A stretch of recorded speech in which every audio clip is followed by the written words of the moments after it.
Halo kawan UGM, bertemu lagi dengan Kailani di Kita Bisa, Bincang Santai UGM Kampus Jakarta.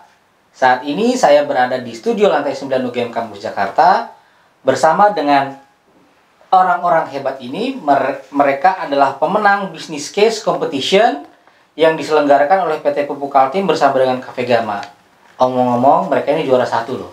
Dan salah satunya adalah guest speaker. Untuk mengenal lebih jauh, mari kita kenalan dulu. Halo, saya Sania. Halo, saya Maya dari IMBA 13. Halo, dan aku Rian. Kita dari kelompok iLeaders. Ada jargon-jargonnya nggak sih? Atau salam perkenalannya? Gimana? Oke, ada sebenarnya salam perkenalan dari iLeaders itu sendiri, mungkin dari Mbak Maya nih bisa jelasin. Iya, kemarin pas opening itu aku pakai jargonnya net zero emission, ambition, meets reality. Gitu. Keren.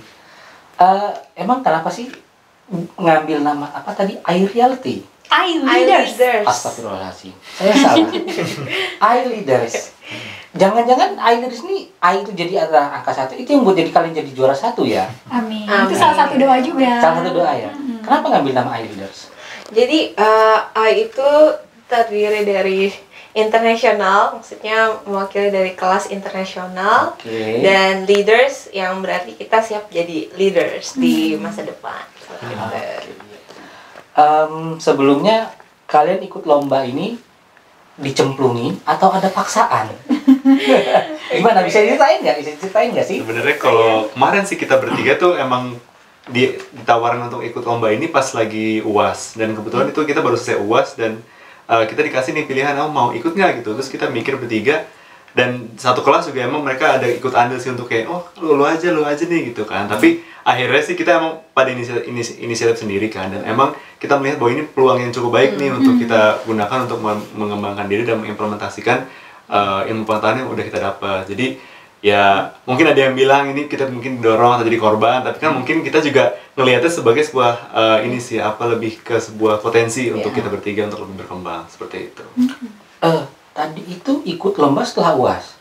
Itu kepalanya nggak berasa abis UAS terus langsung ikut lomba. Itu kan yang namanya lomba, pasti ada materi-materi yang harus dipersiapkan dong. Itu Iya. waktunya singkat pula. Nah, itu challenge-nya gimana dari kalian bertiga untuk bisa ngadepinnya itu? Sebenarnya sih kalau kemarin itu kebetulan karena deadline itu di hari Minggu, sedangkan di hari Sabtu itu kita masih ada UAS. Jadi kita mengerjakan UAS dulu nih semua sampai jam 2 siang. Terus baru habis itu kita ngumpul lagi untuk mengerjakan kembali si tugas dari si lomba ini sih. Dan kita emang sih sejujurnya pasti capek karena kita juga kan bertiga pulang kerja kan, dan dari Senin sampai Jumat kita harus mikir pusing, terus Jumat ketemu UAS, Sabtu ketemu UAS, dan pas Sabtu lagi tuh ngerjain lagi, wah itu udah membengkak sih kepalanya sebenarnya. It's very challenging ya. It's business case challenge. Itu bagi waktunya gimana? Jadi kalian bertemu itu via online atau kumpul atau gimana? Sebenarnya kita kumpulnya by Zoom terus ya, karena untuk lebih efisien juga, walaupun sama-sama stay di Jakarta, jadi kita selalu ketemu by Zoom. Kita janjian aja sih kapan, kemudian pembahasan pertama misalnya kita diskusi outline-nya apa sih yang mau dibahas apa, nanti baru kita bagi kerjanya seperti apa gitu sih. Berarti pada saat kalian berdiskusi itu ada nggak sih yang lu role yang ini, gue bagian yang ini gitu, ada nggak? Iya, Pastinya. Sebenarnya sih, tapi kita kemarin emang karena kita kan sebelumnya juga belum pernah ketemu langsung nih, dan kita belum tahu nih kayak dinamika di antara kita bertiga seperti apa. Jadi kita emang go with the flow aja dengan apa yang udah ada. Ya kita coba lihat nih, kayaknya Kamaya enakan di awal nih biar ngebuka, terus orang langsung wah Kamaya gitu kan, depan gitu kan. Jadi ya akhirnya mengikuti lagi sih untuk dinamikanya itu. Iya, kita baru ketemunya babak terakhir tuh, final. Iya, benar-benar ketemu Pas tatap offline. muka itu. Oh, Iya, di bidang offline itu. terakhir Yes. baru ketemu, menang. Luar biasa. Jadi kalian itu ketemu di saat-saat terakhir langsung bangun chemistry dan menang gitu ya? Karena pressure kan, kita kan sebagai penyelenggara, kalau nggak menang rasanya gimana ya? Oh, itu the power of kepepet, jangan-jangan ya. Karena kita lihat yang lain keren-keren banget. Oh gitu. Nyangka nggak sih menang? Gimana? Sejujurnya kita do our best aja sih. Jadi Iya. dalam persiapan kita kan nggak tahu nih, memang banyak kompetitor itu, maksudnya peserta lain itu kan juga dari universitas-universitas ternama juga nih. Dan kita gimana nih kalau mereka lebih bagus, pasti ada insecure-nya juga. Tapi ketika kita fokus sama diri kita sendiri, do our best, prepare the best gitu, akhirnya kita yakin saat presentasi itu sih. Gitu. Oke, pada saat mulai mengerjakan itu kalian ada mentornya nggak atau gimana? Atau ketemu sendiri, ngobrol sendiri, atau cari orang sendiri gitu? Itu ada mentornya atau? Ada mentornya yang sudah ditentukan dari fakultas ya. Iya. Kalau kelompok kita itu dimentorin sama Pak Rocky Adiguna. Oh gitu. Itu mentoringnya itu setiap mau lomba. Jadi lombanya ini kan setahu saya itu ada beberapa babak gitu ya. Iya. Apakah dari babak pertama sampai akhir sampai final tuh mentornya tetap satu orang aja atau berganti-ganti atau gimana? Jadi selama kompetisi ini kan ada 3 babak ya. Babak pertama, kedua, dan final. Nah, ketiga-tiganya satu sama Pak Rocky juga. Pak Rocky ya. Oke. Jadi saya penasaran. Kalian juara 1 itu selain saya rasa karena presentasinya bagus, karena salah satunya ada yang jadi best speaker, pasti karena materinya dong. Nggak mungkin dong materinya cuma kacangan, kukus goreng gitu, nggak mungkin. Pasti materinya bagus. Boleh diceritain nggak materinya tentang apa sih? Oke, sebenarnya yang berperan besar untuk persiapan materi ini memang salah satunya mentor kita ya, Pak Rocky. Kita ajak Zoom tuh Pak Rocky-nya. Iya. Udah jelas ini bagaimana ya ini Pak Rocky, apakah outline-nya udah jelas? Pembahasannya tuh udah target nggak gitu? Udah clear belum apa yang dibahas kayak gitu. Jadi sampai outline-nya udah clear sama Pak Rocky, kita tanya sama network kita kan, sama relasi bagaimana di perusahaan mereka, pengaplikasiannya, terus implikasinya, dampaknya seperti apa di perusahaan-perusahaan lain, seperti itu yang kita jadikan bahan juga kan untuk mempercepat. Selain itu memang dari akademisi, kebetulan orang tua saya jadi dosen di Fakultas Kehutanan Universitas Lambung Mangkurat, Kalimantan Selatan. Jadi saya juga tanya sama Papa, gimana sih green economy itu gitu kan, dan bagaimana nih Pupuk Kaltim bisa mengimplementasikannya gitu. Ternyata memang ada kampanye dari Kementerian Lingkungan Hidup tentang green economy. Oh gitu. Jadi memang ada korelasinya ya antara dari dunia industri ke akademisi. Betul. Untuk mencari titik temu gimana caranya dari dunia industri itu mendapatkan pemecahan permasalahan yang mereka hadapi dari dunia akademisi begitu ya. Benar, pastinya. Oke. Itu keren ya. Cuman ada lagi nih yang bikin penasaran nih. Pada saat kalian itu presentasi itu kan offline ya. Gimana sih presentasinya itu gimana sih? Penasaran. Bisa nggak dicontohin beberapa gesturnya atau tagline-nya atau apanya gitu? Gimana nih?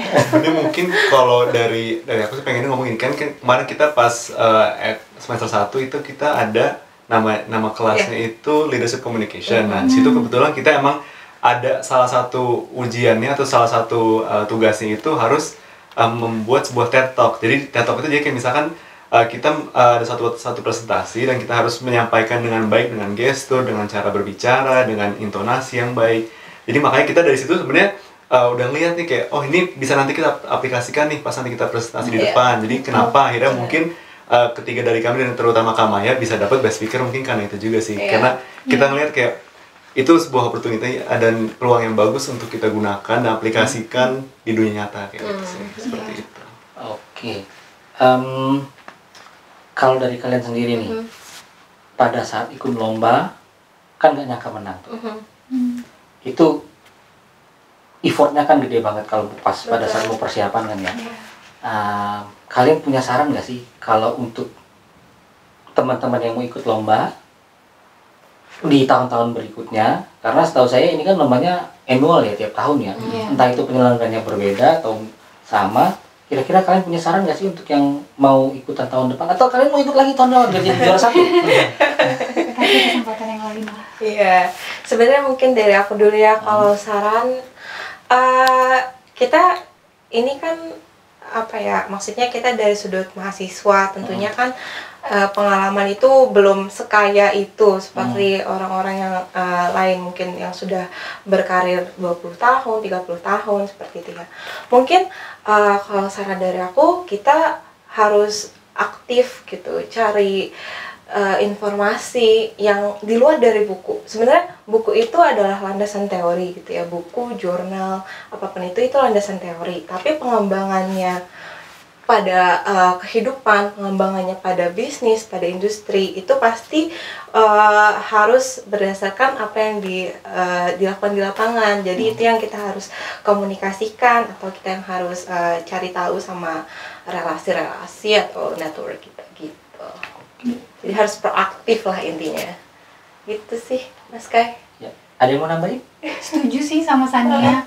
Karena pengalaman kita presentasi offline itu juga ini ya sangat menambah pengalaman buat kita.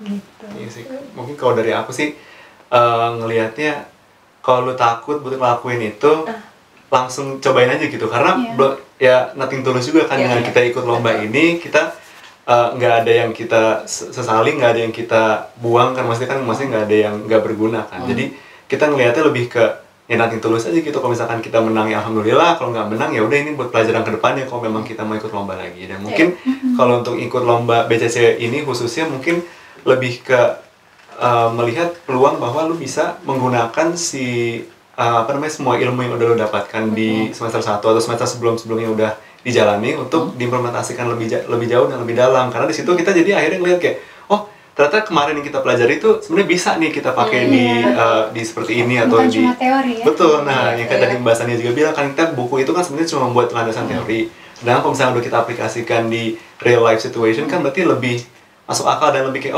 jadi ternyata kemarin kayak gini tuh karena begini gitu. Jadi kita lebih paham gitu dengan apa yang kita pelajari kayak gitu. Oke. Jadi ada korelasinya emang ya antara implementasi yang kita dapatkan dari teori-teori itu ke real life gitu ya. Kalian punya nggak harapan tersendiri setelah ikut lomba ini? Buat siapa nih? Buat diri Semua? kita atau buat orang lain? Harapannya untuk diri sendiri dan untuk orang lain. Harapannya semoga ini awal dari hal yang besar dan kita bisa lebih membawa nama UGM ke kancah internasional seperti itu, juga supaya dapat memotivasi mahasiswa-mahasiswa UGM yang di Jogja, yang di seluruh Indonesia.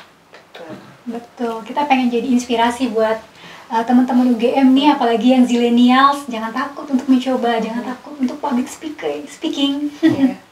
Ya, kalau dari kita bertiga sih emang pengen nih kita ngelihat bahwa apa yang kita rekomendasikan kemarin itu berguna bagi Pupuk Kaltim. Tapi nggak cuma untuk Pupuk Kaltim aja, tapi untuk Pupuk Kaltim bisa berikan ke sekitarnya. Jadi mungkin untuk di Kalimantan sendiri ataupun di Indonesia secara nasional. Karena kita melihat bahwa apa yang kita rekomendasikan ini sangat berguna nih. Karena kan pemerintah juga sedang menggalakkan si zero emission atau pengurangan emisi kan. Jadi kita melihat bahwa dengan adanya pengimplementasian rekomendasi ini, kita berharapnya sih memang Indonesia bisa mencapai target tersebut dan ya emang kita pengennya sih pemerintah bisa mencapai target tersebut seperti itu. Tambahin satu lagi nih Boleh, Mas. silakan. Jadi sebenarnya kemarin kan membahas tentang net zero emission. Jadi kita harapannya sebenarnya agar zillennial atau milenial di luar sana tuh sadar kalau misalnya emisi karbon di dunia ini, terutama di Indonesia, sangat meningkat. Nah, gimana kita masing-masing individual bisa mengambil langkah kecil setiap harinya untuk mengurangi emisi, seperti itu. Oke. Pembicaranya berat ya, berisi, dan itu semua adalah ilmu yang bisa kita aplikasikan di kehidupan nyata.